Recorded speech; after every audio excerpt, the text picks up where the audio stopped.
तो विदेशी धरा की भाषा में एक वाक्य पढ़ दूं, an idea came into her mind. महारानी देवहूति के मन में आ गया विचार और महारानी आगे बढ़ी, अपना दाहिना हाथ आसन पर रखा और स्वयं पृथ्वी पर बैठे गए। एग्जामिनर ने परीक्षा ले ली और स्टूडेंट ने परीक्षा दे दी। परीक्षक ने परीक्षा ले ली और विद्यार्थी ने परीक्षा दे दी। महाराज करदम ने महाराज मनु से कहा, महाराज मैंने आपकी बेटी को एक्सेप्ट कर लिया, स्वीकार कर लिया, जाओ विवाह की तैयारियां करो। क्या मतलब परीक्षित जी, श्री भरद्वाज जी, विचार करना। महारानी देवहूति ने कहा, स्वामी मैंने आपके द्वारा दिए गए आसन को स्वीकार भी किया और नहीं भी किया। अगर स्वीकार किया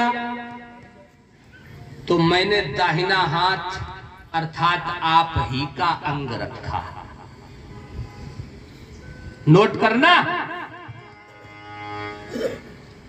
पति का बायां अंग पत्नी का और पत्नी का दायां अंग पति का। इसके लिए शिव पुराण पढ़ना। भगवान शंकर और माता पार्वती एक दिन बैठे हैं। प्रभु ने मैया से कहा, आप हमें कितना चाहती हो? मैया ने कहा, प्रभु जितना आप चाहते उससे कम नहीं चाहती हो। भोलेनाथ ने कहा, मैं तो तुम्हें इतना चाहता हूं, अगर मेरे आधे शरीर में कोई भक्त दर्शन करेगा तो आधे अंग में तुम्हारा दर्शन करेगा। पार्वती ने कहा, तो फिर प्रभु सुन ले, अगर कोई मेरा दर्शन करेगा तो आधे अंग में आपका दर्शन करेगा। भक्त वहीं बैठा था, उसने कहा, प्रभु देर किस बात की, दर्शन करा दो। भगवान वहीं अर्धनारीश्वर में प्रकट हो गए। बोलो अर्धनारीश्वर भगवान की। इतना चिंतन किया तुम्हारा, मैं अपनी सुध-बुध खो बैठा, मैं तुमसे प्रीति लगा बैठा।